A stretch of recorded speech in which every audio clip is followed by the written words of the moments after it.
The wind howled through the mountains, sharp like a knife. Snow fell without end, covering everything in white. A broken figure crawled through the cold, leaving a trail of blood behind her. Her armor was cracked, her body frozen, but she did not stop. She was a warrior once, proud and strong. Now she was nothing but a ghost, thrown away by her own people. Her name was Kaylara. She had led armies, crushed enemies, and protected her home. But when her secret was discovered, everything changed.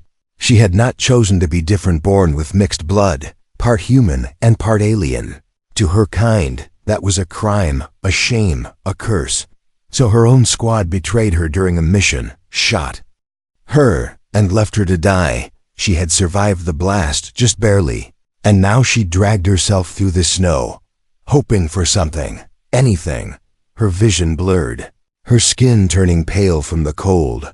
The snow whispered promises of peace, of sleep, of ending the pain. She fell, her face hitting the icy ground. She could not move anymore. Her fingers twitched, trying to reach the dagger by her waist. If she had to die, she would die with a weapon in her hand. But then, she saw it, a flicker of light in the distance, a warm glow cutting through the storm. A figure moved toward her, wrapped in thick fur, holding a fire torch. She blinked, unsure if it was real or a dream. The figure got closer, and she saw his face human. Fear rushed through her body. Was he here to finish what her people started? She tried to lift her blade, but her arms did not respond.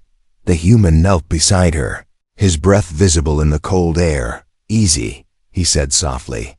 "I'm not here to hurt you." His voice was calm, steady, not filled with hate or fear. She stared at him, trying to understand. Why would a human help someone like her? He pulled off his glove and touched her wrist, checking her pulse. "You're freezing," he whispered. "We have to get you out of here." She wanted to protest, to warn him, but no sound came out, only a weak breath. He lifted her with care, surprised by how light she was. She was tall, taller than him, but her body was thin now, weak from wounds and cold. He moved fast, as if he had done this before. The storm beat against him, but he kept going. After what felt like hours, they reached a small shelter made of stone and metal. It was hidden between rocks, almost invisible from the outside. Inside, it was simple but warm, with a small heater, dry blankets, and supplies. He laid her on a thick mat, removed her frozen boots, and wrapped her in cloth. She shivered but did not fight him. He worked quietly, heating water, cleaning her wounds. Her body twitched in pain, but she did not cry out. The fire flickered beside her, and slowly, warmth returned to her fingers. Her mind stayed alert, unsure of what this man wanted. He brought her a cup of hot broth, held it near her lips. "Drink," he said gently. "You need strength." She looked at him with tired eyes, then took a sip. It burned her tongue, but it felt good. "You're not from around here," he said, looking at her armor. She stayed silent. He smiled, not expecting an answer. "That's fine," he said. "I'm Elias." She didn't reply, didn't even blink, but inside her thoughts raced. Why did this man help her? What did he gain by saving someone like her? She didn't trust him, not yet, but she didn't want to die either. So she stayed, wrapped in warmth, watching him as he worked. The storm outside grew stronger, but inside the shelter, there was peace. Kaylara didn't know what tomorrow would bring. She didn't know if her enemies would come back. She didn't know if Elias would betray her later. But for now, she was alive, and someone had cared enough to save her. And for the first time in days, her eyes closed not from pain, but from rest. The snow kept falling, but she no longer lay in it, alone and forgotten. The war wasn't over, and her story wasn't finished. It had only just begun. Kaylara opened her eyes to silence. The fire was still burning, low but warm. She was wrapped in thick blankets, her armor placed neatly beside her, cleaned and stacked. Her wounds were covered, and the pain in her ribs was less, but the feeling of weakness still held her body like chains. She turned her head slowly and saw him. The human, Elias, sat a few steps away, sharpening a piece of metal with a quiet focus. He hadn't noticed she was awake yet. She watched him closely. Her eyes narrowed. Every instinct in her said to run, to fight, to never trust again. But her body didn't move. Not because she was scared, because a strange warmth had begun to grow inside her chest. Not love, not yet, but something close to safety. He looked up and saw her awake. His face lit up, not with surprise, but with quiet relief. "You're alive," he said, his voice soft like before.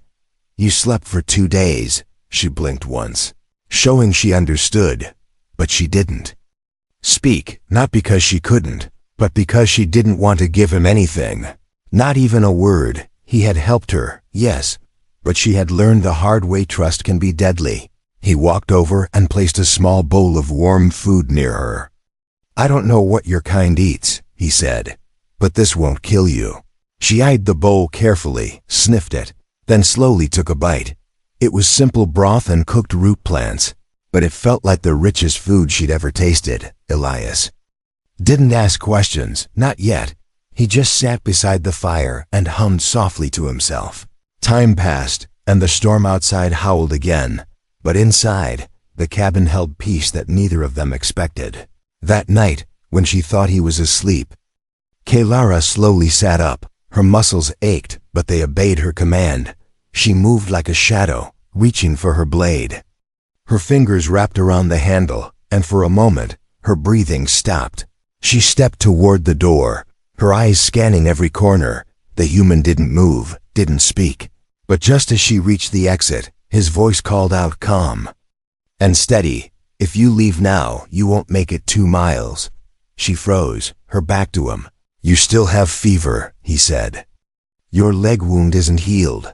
"I didn't lock the door," he added. "If you want to go, I won't stop you." She turned slightly and looked at him. He hadn't moved, just sat there beside the fire, eyes half closed. "I've seen that look before," he whispered, "like a cornered animal. I used to be one too." She stood there for a long time, unsure what to say. The cold wind slipped through the crack of the door, biting at her skin. Finally, without a word, she stepped back inside and closed the door. She didn't understand why her heart beat faster, or why she felt strange in her chest. She lay down again but did not sleep. Her blade rested under her pillow now. She watched Elias as he cleaned a tool, prepared more wood, and fixed a crack in the wall. He didn't ask where she was from, what had happened, or why she had been crawling through snow with half her blood gone. He simply made sure the fire stayed alive, and that she did too. The next morning, she sat up on her own. He looked over and raised an eyebrow. "Feeling better?" She nodded slowly. He smiled. "Good." She still didn't speak, but her eyes stayed on him a bit longer this time. He wasn't what she expected a human to be. No hate, no judgment, no cruel words, just steady hands and a quiet heart. Later, when he stepped outside to collect snow for water, Kaylara looked around the shelter. Everything was hand-built, nothing fancy, but strong. There were marks on the wall, small drawings, symbols, names scratched in. She found one that made her stop. A symbol from her own world, hidden near the corner. Her breath caught in her throat. What was a symbol from her people doing in a human shelter? She stared at it for a long time, the lines too perfect to be a mistake. Her fingers traced it, remembering a time before the betrayal. A time when she still believed in honor, in family. When Elias returned, she said nothing. But now, her silence was not from fear. It was from curiosity, confusion, maybe even something like hope. This human was not simple. There were secrets in this mountain cabin, and maybe, just maybe, he knew more about her than he let on. And so, the warrior, who once crawled through death, now chose to stay, not because she had no strength, but because something in this place, and someone in it, had made her heart pause, not for war, but for something she hadn't felt in a long time, the beginning of trust.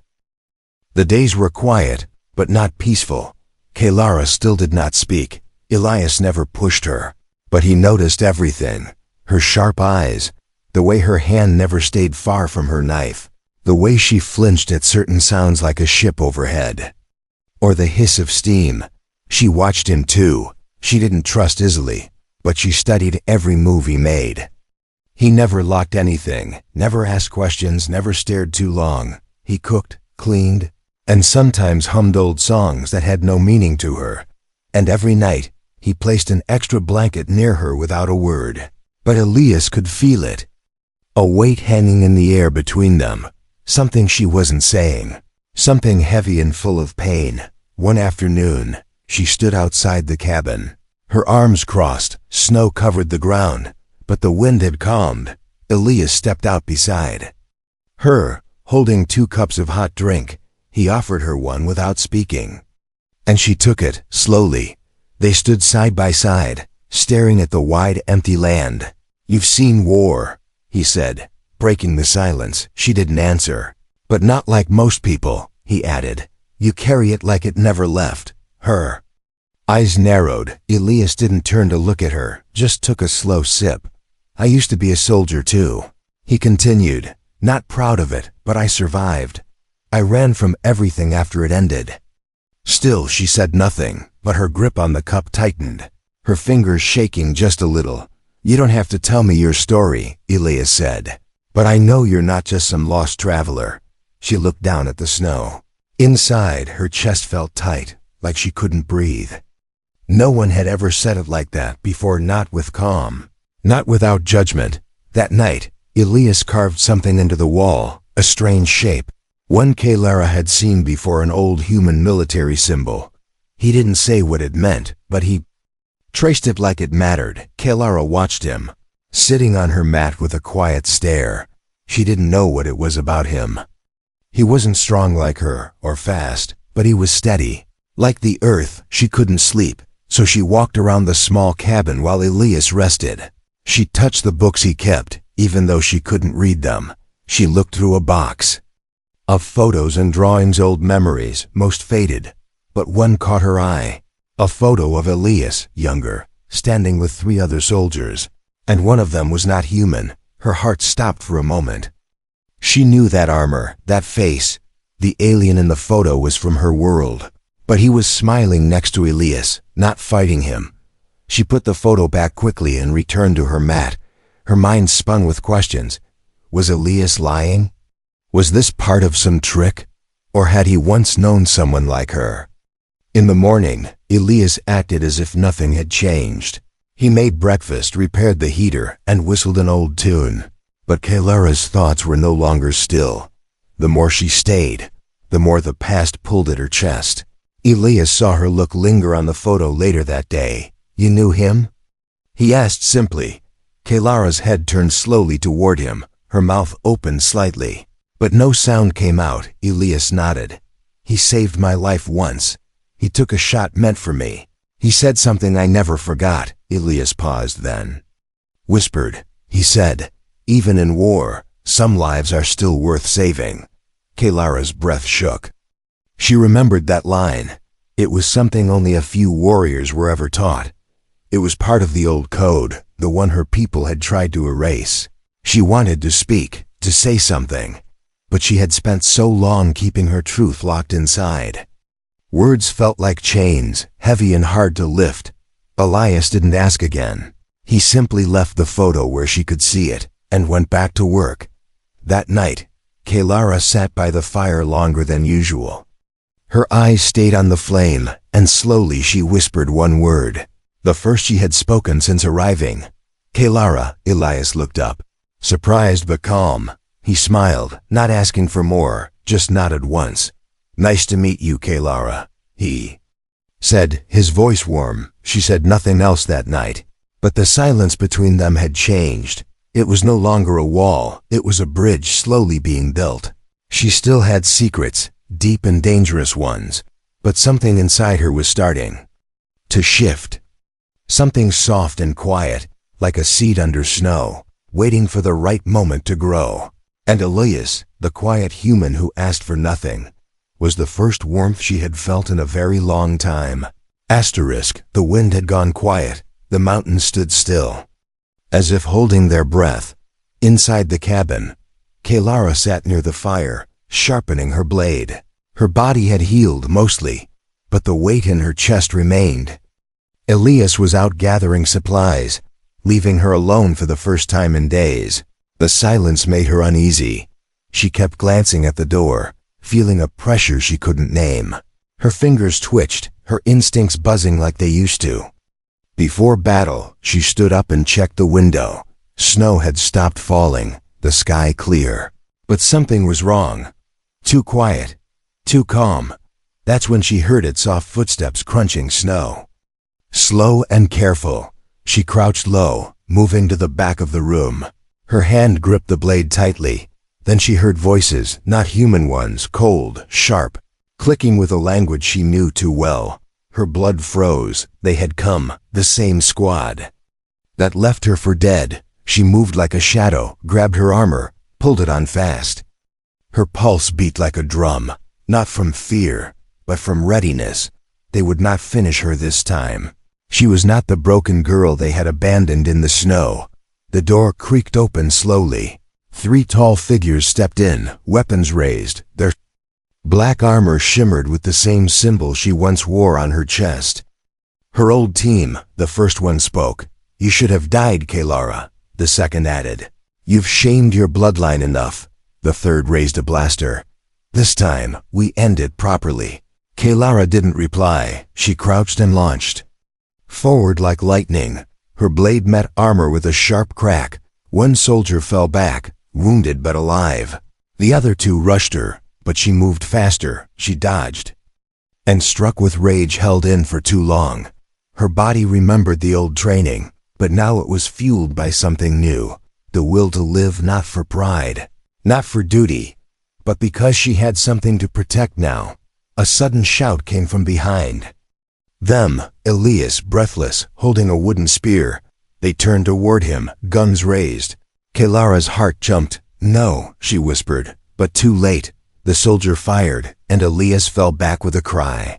Kaylara screamed not in fear, but fury. She struck with everything she had, no longer holding back. Her blade found flesh, armor cracked, and her enemies fell one by one. When the last one dropped, Kaylara ran to Elias. He was breathing, a burn on his side, blood staining the snow. She dropped beside him, hands shaking. "You fool," she whispered, pressing on the wound. "Why did you come back?" He smiled weakly. "You think I'd let them take you?" She stared at him, not knowing what to say. No one had ever fought for her, not like this, not without orders or rewards. She dragged him inside and closed the door. Her hands never stopped moving, wrapping, cleaning, pressing. He groaned once, but stayed awake. "You fight well," he said, trying to smile again. "Stop talking," she said quietly, her voice cracking. "You saved me first," he whispered. "I just returned the favor." She finished treating his wound and sat beside him, her eyes burning. He had nearly died for her.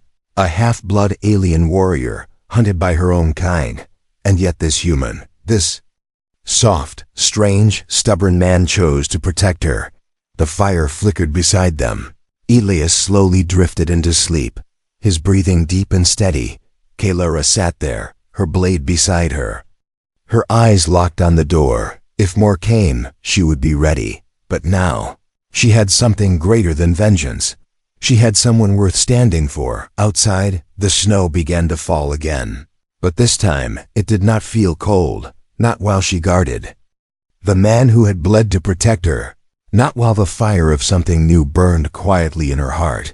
She was no longer alone, and she would make sure he never had to be either. Elias didn't open his eyes for 2 days. Kaylara never left his side. She changed the bandages, boiled herbs, and kept the fire alive. She watched his chest rise and fall with slow breaths, each one like a small victory. Her blade stayed close, but her hand stayed on him more. She didn't understand this feeling. Not duty, not survival, something else, something she had no word for on the 3rd morning. His eyes opened slowly. He blinked at the soft light, then looked at her face. "You're still here." He whispered. She nodded. Her voice caught in her throat. Elias tried to sit up, but the pain made him groan. Kelara pressed a hand to his chest, gently. "Rest," she said, her voice quiet, low. He froze for a second, not because of the word, but because it came from her. "You spoke again," he said with a weak smile. She looked away, her jaw tight. "I have to," she whispered. "You deserve to know." She stood up and paced the room, her fingers twitching. Then she turned to him and took a deep breath. "I was one of the Empire's elite," she said, her voice cold but shaking. "A shadow claw, born to fight, trained to kill without question." Elias listened without interrupting. "I followed orders, crushed rebels, hunted outsiders," she continued. "But then they found out the truth." She paused, her eyes narrowing. "My blood isn't pure." She knelt near the fire, looking into the flame. "My mother was not one of them," she said slowly. "She was human. The Empire found out," she added. "They called it betrayal, filth, shame. So my squad, my own team, they tried to erase me." Elias's face stayed calm, but his eyes were full of something deeper. Not pity, not fear, respect, maybe, and something warmer. "They left me in the snow, bleeding," Kelara said, her voice harder now. "They erased my name from the records, burned my file, called me dead. And I would have died," she whispered, "if you hadn't found me." Elias reached out and placed a hand over hers. His fingers were cold, but his grip was strong. "I'm glad I did," he said softly. Kelara stared at him, confused. "You're not afraid?" she asked.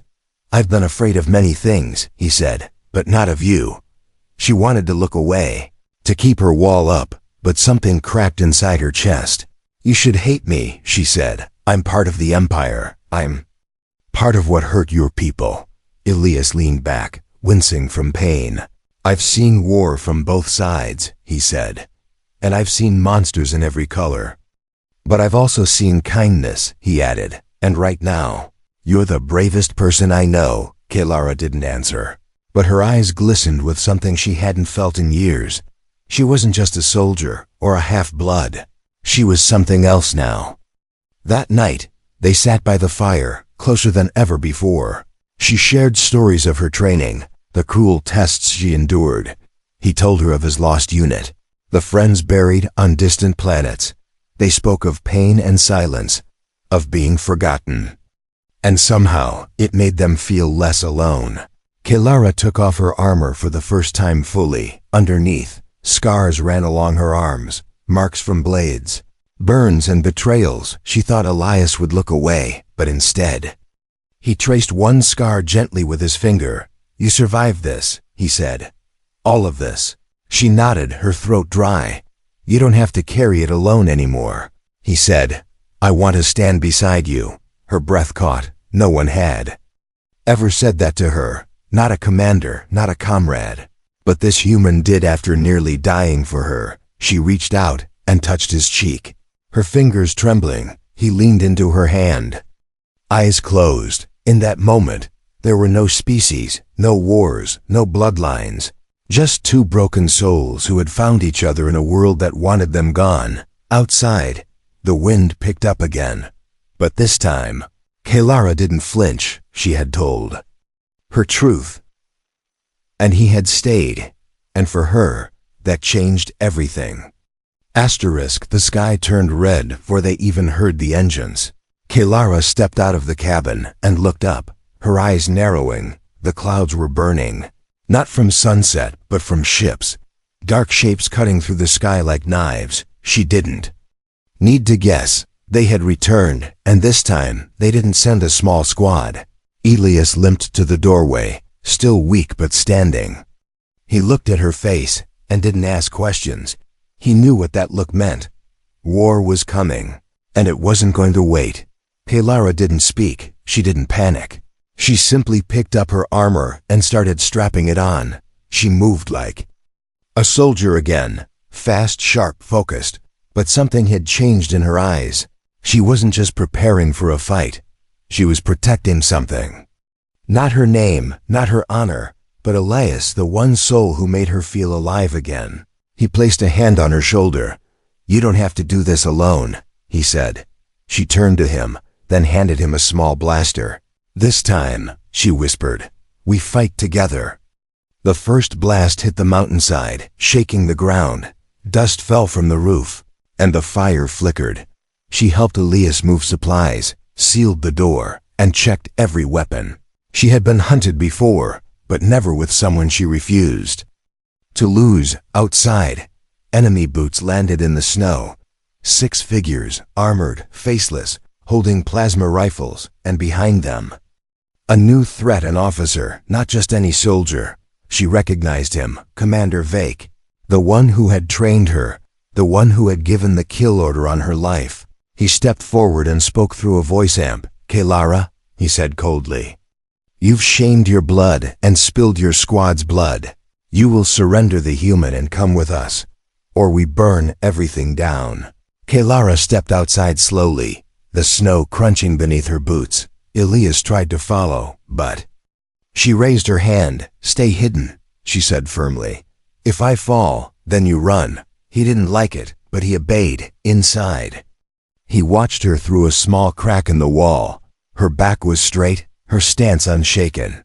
She looked like the warrior she once was, but more. Vake raised his weapon.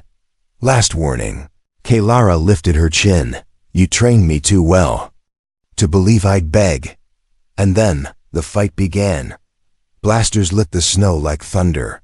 She moved faster than the eye could follow, rolling, dodging, striking back with brutal skill. Elias fired from the cabin, hitting one in the leg, slowing.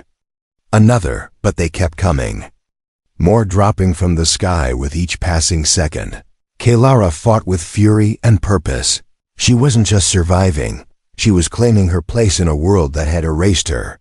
Her blade sang through the cold, her body moving like fire. Then came the moment. Vake stepped in. He was fast, powerful, merciless. They clashed in the snow. Metal against metal. Memory against memory. Each strike was personal. "You were like a daughter to me," he snarled. "You lied to me," she growled. "You left me to rot." He slashed across her shoulder, but she didn't fall. She hit back harder, knocking him down with a roar that shook the trees. "I am not your weapon anymore," she shouted. "I am not your shame." With one final move, she drove her blade into the ground beside his head, not killing him, but making her message clear. "I choose who I am," she whispered. "Not you." The remaining soldiers backed away slowly, without their commander, without their edge. They had no reason to stay. The sky rumbled again, but this time the ships rose, retreating like cowards, leaving silence behind. Kaylara stood there, breathing hard, her armor scratched and her hands shaking. Elias rushed out, limping through the snow to reach her. "You did it," he said, eyes wide with awe. "No," she said, leaning into him. "We did." The fire from the blasters had melted patches in the snow. The battlefield was quiet now, only the wind returning through the trees. Kaylara turned to Elias and touched his cheek. "I didn't fight for revenge," she said softly. "I fought for you," and for the first time she smiled, not the cold warrior smile she once used, but something warm, something real, something only he had ever seen. The sky was clear again. The fire no longer burned in the mountains. Ashes covered the snow where ships had landed, where soldiers had fallen. But inside the cabin, there was warmth. Not from heat, but from something stronger. Elias sat by the window, his side bandaged, his hands still sore. He watched Kaylara move across the room, quiet and focused. She was no longer a shadow, no longer hiding from the world. She moved like someone who had decided to live. She wiped her blade and hung it beside the door. Then she looked at him, not with suspicion, not with fear, but with something gentle in her eyes, something rare. It wasn't weakness, it was peace. "I've made a decision," she said, her voice calm. Elias raised an eyebrow, waiting. "I can't stay in the shadows," she said. "Not anymore. I won't live half a life, hiding from who I am." He nodded. "Then we go where No one owns your name. She walked over and sat beside him. The Empire will come again, she said. They never stop hunting their mistakes. You're not a mistake, Elias said. You're the proof they're wrong, Kelara. Looked down at her hands that had taken lives and saved them. Will you come with me? She asked, her voice barely above a whisper. Elias didn't hesitate. Wherever you go, he said, I go. They packed lightly, only what they could carry. No trophies, no medals, no armor from a broken past. Only survival gear, some food. And a new map Kelara had drawn by hand. A map that didn't follow old roads. A map that led into the unknown. Before leaving, she carved a symbol into the wall of the cabin. 2 lines crossing like a star. One for her people, one for his. Together in the center, not divided. They stepped outside just as the sun rose. The light caught the edge of her blade and the curl of his smile. Snow crunched under their boots, but they did not look back. Do you think they'll follow us? Elias asked. Kelara nodded. Maybe, but next time, she added. They won't be chasing a victim. They'll be facing a storm. They traveled through forests and across frozen lakes. Each night they sat by the fire, and the silence between them grew softer. She taught him her old songs once whispered in code during training. He taught her how to laugh again. Not the hollow kind, but real. One night, under the stars, Elias took her hand. Her fingers twitched but did not pull away. You saved me too, you know, he said. She looked at him confused. I thought I was just surviving, he continued. But you showed me how to fight again. She didn't speak. Instead, she leaned her head on his shoulder. And they sat like that for a long time. No words, no orders, no battles. Just 2 people breathing under the same sky. By the time they reached the far ridge, the end of the known border, they saw lights in the distance, a small outpost. It wasn't part of the Empire or the Earth colonies. It was neutral, forgotten. A place where names didn't matter. Kelara looked at it, then looked at him. Do you think we could start over? She asked. Elias squeezed her hand gently. I think we already have, he said. They entered the outpost as travelers, not fugitives, not soldiers. No one asked where they were from. No one cared about bloodlines or battles, only if they could. Work, eat, and live. Kelara took a job repairing old ship engines. Elias helped build water filters and grow crops in the greenhouse. Each night they returned to a small shared room with 1 bed and no war, and slowly, something bloomed. Not just safety, not just trust, but love, quiet, unspoken, but strong like stone. She still carried scars, so did he, but now they wore them not as wounds, but as reminders of who they had become. She had been betrayed, left for dead, abandoned by her own kind, but in the cold, she found a human who gave her fire, and in the fire, she found a reason to keep breathing, not for revenge, not for survival, but for him, and for herself. And when she looked at Elias now, she no longer saw a strange outsider. She saw home.